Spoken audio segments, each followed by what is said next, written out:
everybody. Welcome back to Chris McCabe here. Today, I'm with Adam of Better Media. Adam, it's been a while. We were going to talk, I think, back after Accelerate, and then I got lost in Italy for a bit, and then it was Q4 heaviness. So it took us till January, but how have you been?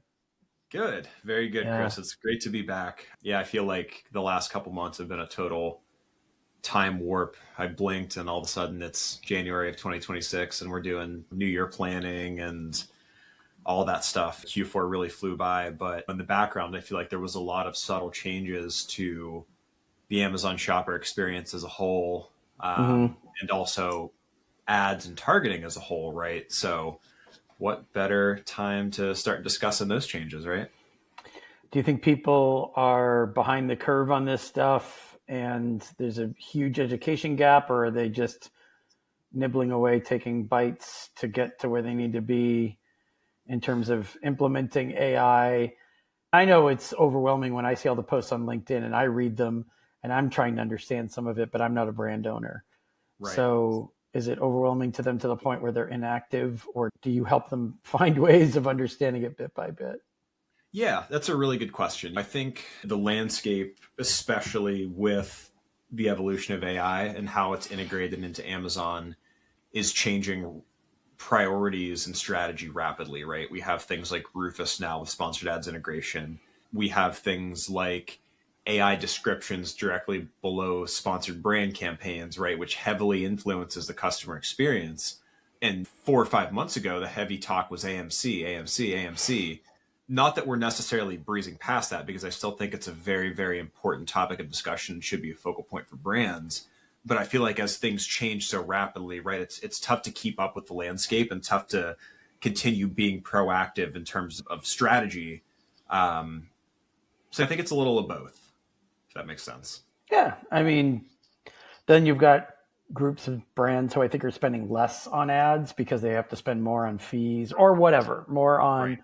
other problems. As you know, with what we do, we see people losing money just because they don't know how to appeal a listing restriction. Right. And instead of it being down for 3 days, the way it probably should have been, it's down for 3 weeks. So they lost that revenue. Then the Right. increase in fees, but the competition is not decreasing, it's increasing. Do you encounter people who are like, we're scaling back our ad spend unless we know exactly what's going to work or exactly how to change it for the new year?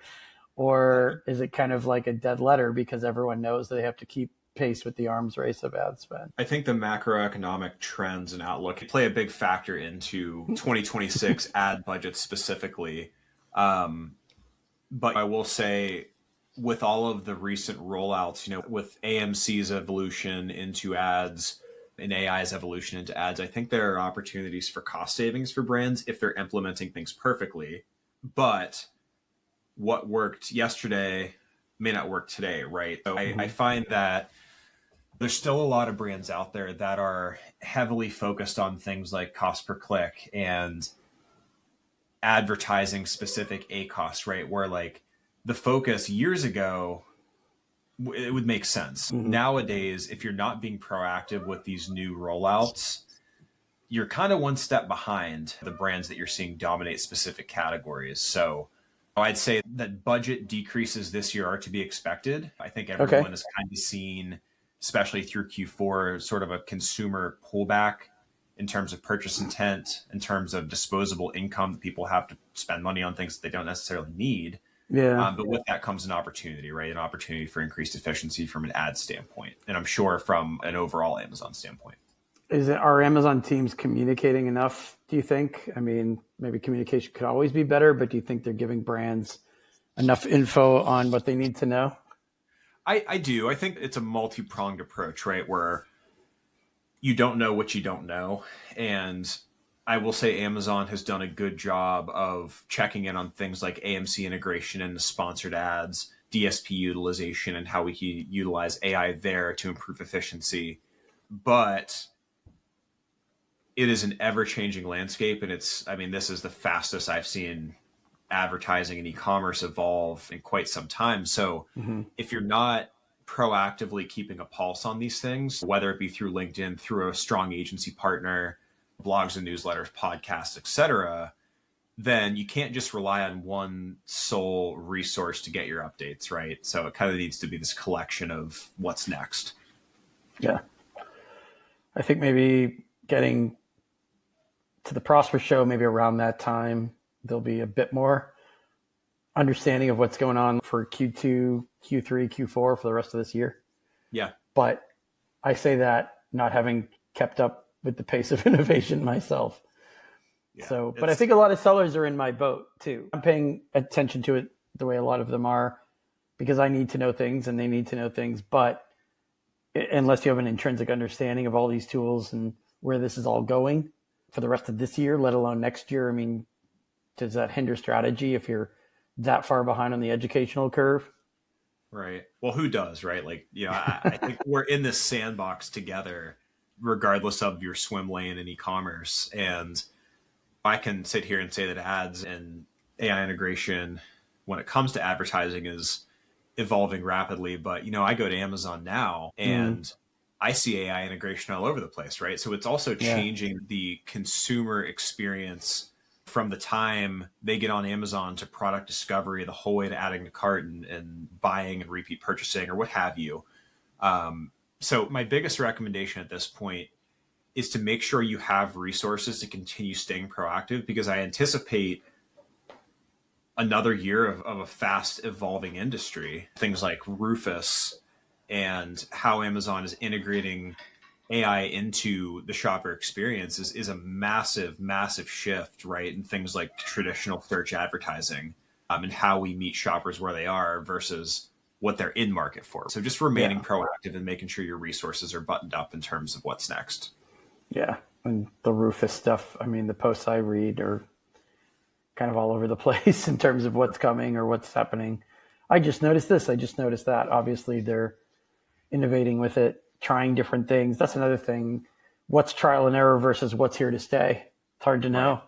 I think there does need to be, with any successful brand, you have to have a portion of proactivity designated into your business. Again, with things like listing ops, I'm sure troubleshooting things like suppressions or rolling out the new ad strategy, updating creatives, everything under the sun. Things are going to change rapidly, and all of that ties into the shopper experience and consumer experience as a whole.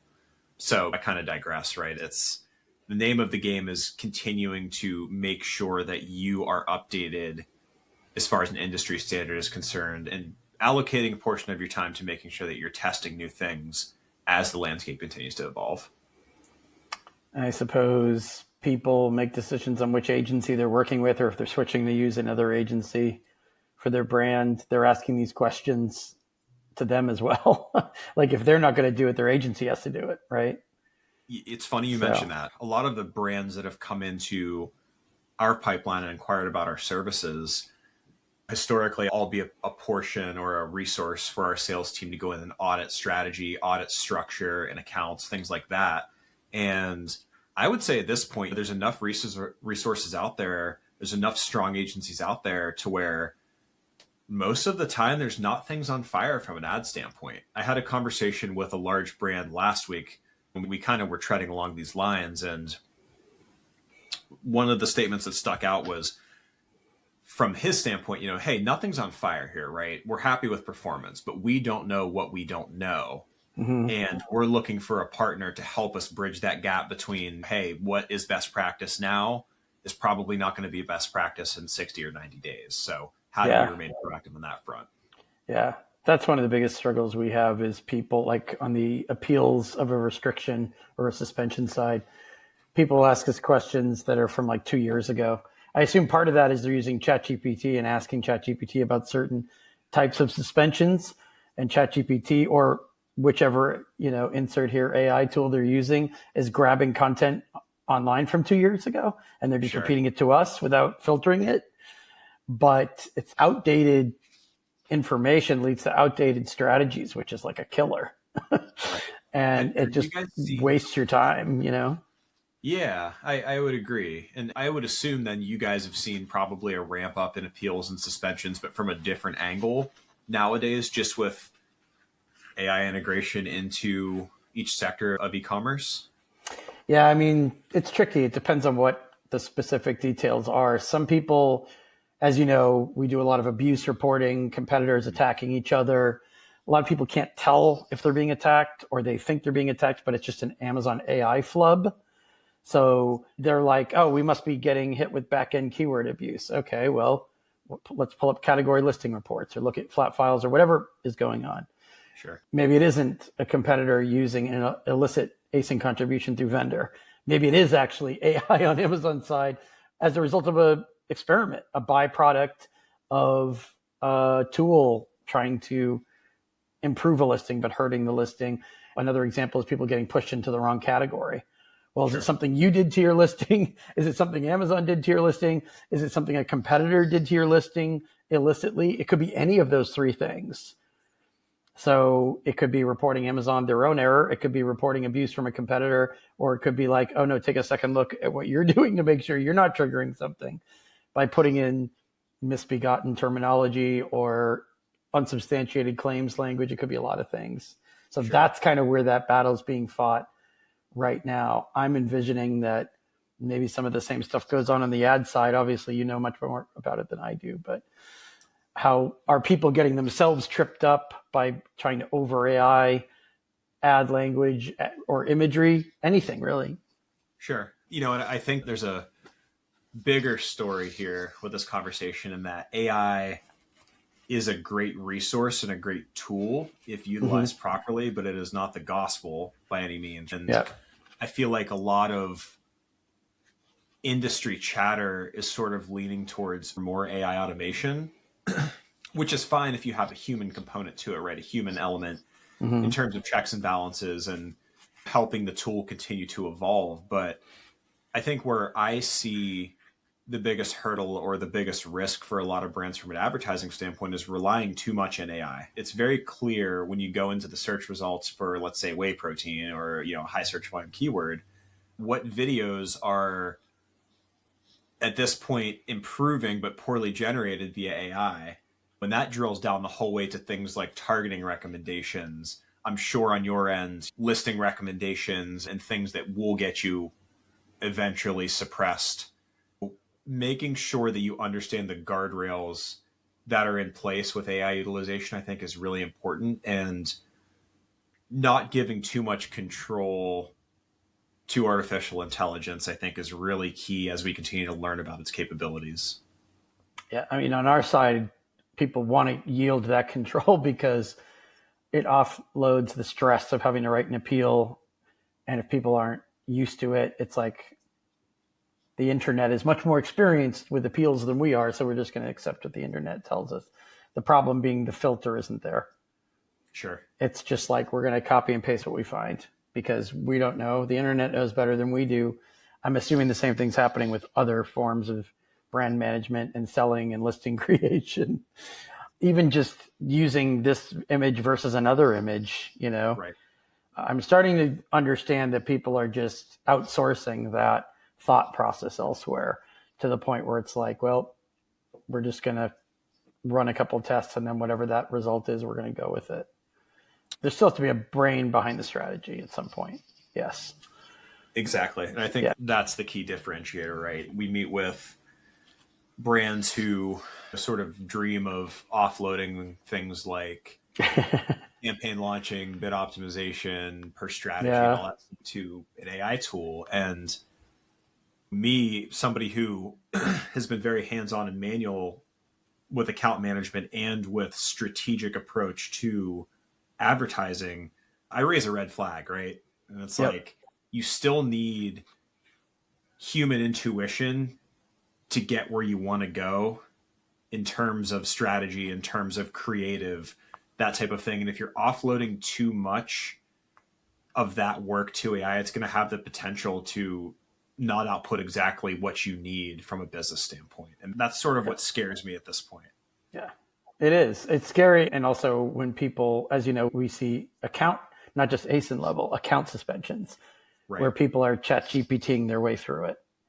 And it's like, if it's that important, don't you want to pay a little bit more attention to what you're sending in or putting something like that, even like in an escalation email? Sure. Because the analogy I've started using is, okay, you're accused of a crime and you've got a lawyer. Do you want to pay attention to anything your lawyer is doing for your strategy to get you exonerated? Or when your lawyer comes to visit you in your jail cell, are you going to say, you know what? We don't need to talk today. You're taking care of it. I don't need to know much about it. It's your strategy. You're the lawyer, right? After all. So like I hired you, you're my lawyer, so you're in charge of this. Okay, well, can you show a bit more interest in your fate or in the result or in the strategy or in the maybe multitude of outcomes, not just one outcome, because we're talking about things with multiple outcomes. And it's kind of the same thing. It's like, really, would you just sort of hand the car keys to somebody and you have no idea how good of a driver they are when it's an emergency and you're trying to get to the hospital quickly? I guess if you were in a pinch, you would do that. Right. But the principle still stands. Like, you probably want to take a bit more of an interest in strategizing from above, or maybe you're not the one who makes the final call, but your onboarded expert is using data and information that they share with you and that you're aware of what's going on. I've been talking to a lot of people lately, which we don't have to go down that rabbit hole, but a lot of people, I'm like, what were the last couple of appeals you sent in to get this ASIN back? I don't know. Somebody else knows what we sent in. Like, we didn't work on it. And I said, well, I understand maybe you didn't compose it, but what do you remember about it in terms of the key points or the emphasis? Don't know that either. Sure. So these things are just being handed off, but completely handed off. Like, we don't even know status sometimes, if it's been answered or if it's been rejected, why it's been rejected. So I just think that's an overall trend in the space where people are trying to see any AI use as a way of delegating potentially huge impact tasks to someone else so that you can spend your time elsewhere. I think a lot of it is, again, I go back to the lack of human intuition that AI has at this point. And it's with all things, right? Myself, former athlete, turned reckless, late 20-year-old, early 30-year-old. I've thrown my body around a bit too much and I'm dealing with some injuries.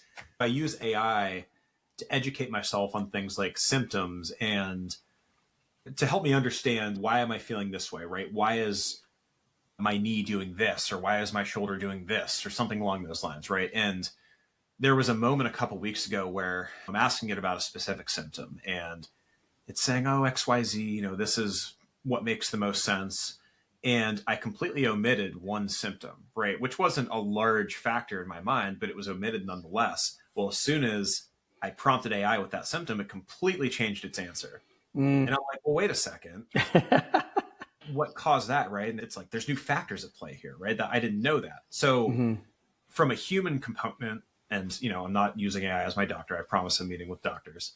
Doctors would have intuition to ask those questions. If you're omitting something that you don't realize is important from an AI perspective, it's going to give you whatever output you are inputting or based on what your input is.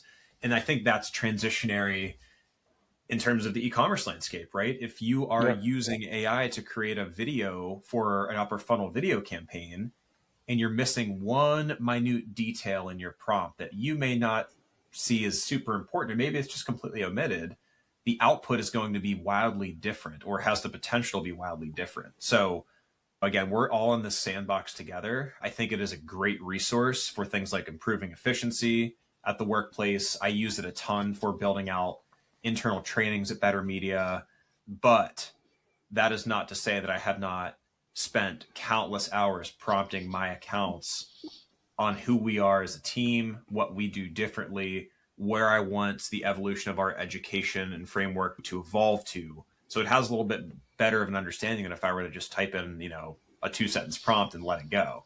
Yeah. Good example. I wish you all the best success with that. I'm going to be doing some of that myself. So the countless hours part I have to catch up on, but yeah. Yeah, it's, again, it's a great resource. And if you're looking for improved efficiency marginally, and that's the key word, I think it's a really great tool. But if you were looking to offload, to your point, large sectors and large important sectors of your business to an automated tool without intuition, that's when I raise my red flag. And I think about that from an advertising standpoint as well, where, search advertising, right, is becoming more automated. Pay-per-click advertising is becoming more automated. There's only so many ways you can proverbially skin that cat in terms of meeting shoppers where they are when they search for whey protein. But where my mind goes is predictive targeting, things like AMC, right? Things like upper funnel video. How do I Mm-hmm. meet shoppers with my brand messaging before they realize they're in market for the specific product or the specific business? That is sort of, in my mind, the evolution of where ads is going at this point. And everything else is intertwined, right? From sponsored brand campaigns and making sure that you're showing your branding on Amazon, the whole way down to purchase and retention. There is room for AI integration across every sector of advertising, but it does have its limitations. Good way to conclude. Well said. Hey, it's always a fun topic of Yeah, conversation, Chris. yeah, I know. As you I, learn more, you got to keep me posted. I think as we get into Q2, Q3, it'll get more interesting, not less. So we can always revisit because things are still kind of shaking out for the next 2 months or Yeah. who knows? You never know what's going to be unveiled as well as like this is better, this is easier Right. to use. So maybe it will shorten the time frame to learn some of these things. But Adam of BTR Media, Better Media, how do people reach you when they want to ask you about this or anything else in ads land? Yeah, you can find me on LinkedIn, very active there, Adam Malott, or you can find us at bettermedia.com. Feel free to send us an email anytime. I'm always happy to just answer questions or have a conversation with anybody who pops in. So appreciate the time, Chris. It's always a pleasure. Yeah, sweet. Thanks for taking the time. And I'm sure I'll see you in person very soon. And everyone listening, thanks again for listening in. And we'll catch you next time. Take care.